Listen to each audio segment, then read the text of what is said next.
काम में लगे हैं। मैं इतना यहाँ उपस्थित जनसमूह के माध्यम से बिहार के लोगों को कहना चाहता हूँ कि ये विकसित शब्द जो है यह आदरणीय प्रधानमंत्री जी के भी दिल दिमाग में है, आदरणीय मुख्यमंत्री जी के भी दिल दिमाग में।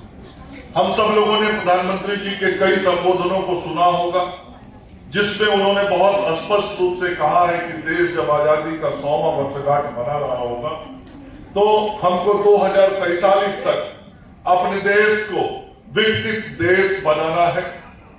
और बिहार के संदर्भ में कहना चाहूंगा कि अभी जो सरकार बिहार में चल रही है, 2020 में जब इस सरकार ने शपथ लिया था तो हम सब लोगों ने शपथ लेने के बाद सरकार के कैबिनेट से काम के जिस एजेंडे को पास किया था उसका एजेंडा ही था आत्मनिर्भर बिहार 7 निश्चय पार्ट 2। और हमारा पहला शब्द ही आत्मनिर्भर बिहार। तो आत्मनिर्भर का मतलब ही विकसित होता है और आदरणीय प्रधानमंत्री जी ने भी विकसित शब्द को केंद्र मान के ही पूरे देश में विकास के विभिन्न आयामों की शुरुआत की है। आज विभिन्न क्षेत्रों के लोगों को हमने यहाँ सम्मानित किया। इसके अलावा भी बहुत बड़ा सेक्टर है, बहुत सारे क्षेत्र हैं।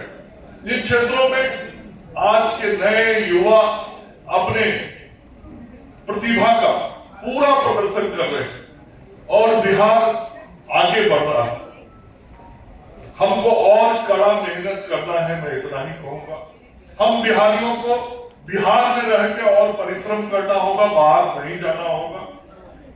अपने घर को मजबूत करने के लिए कुछ कठिनाइयां और परेशानियां सहनी भी होगी तो सह के इस बिहार के समृद्धि और विकास के लिए समर्पित होकर काम करना होगा ताकि आगे आने वाली पीढ़ी इस बात को याद करे कि हमारी पिछली पीढ़ी ने अपनी सुख के लिए राज्य से बाहर जाने का काम नहीं किया, राज्य में रह के ही हमारी समृद्धि के लिए मजबूत नींव रखने का काम किया। ये हमको पहले अपने मन के अंदर लाना पड़ेगा। और हम जब भी ऐसा करने में सफल हुए तो हम विभिन्न प्रकार के जो प्रयास कर रहे हैं उन सभी प्रयासों को हम एक ऊंचाई दे पाएंगे, गति दे पाएंगे और हम अपने लक्ष्य को प्राप्त कर पाएंगे।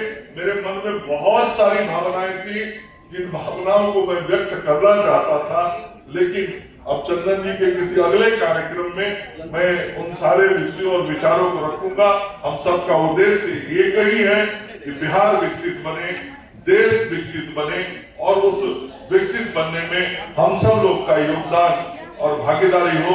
मैं आज के सब कार्यक्रम के लिए चंदन जी को धन्यवाद देता हुआ, आप सब लोगों को भी धन्यवाद देता हुआ अपनी वाणी को विराम देता हूं। जय हिंद।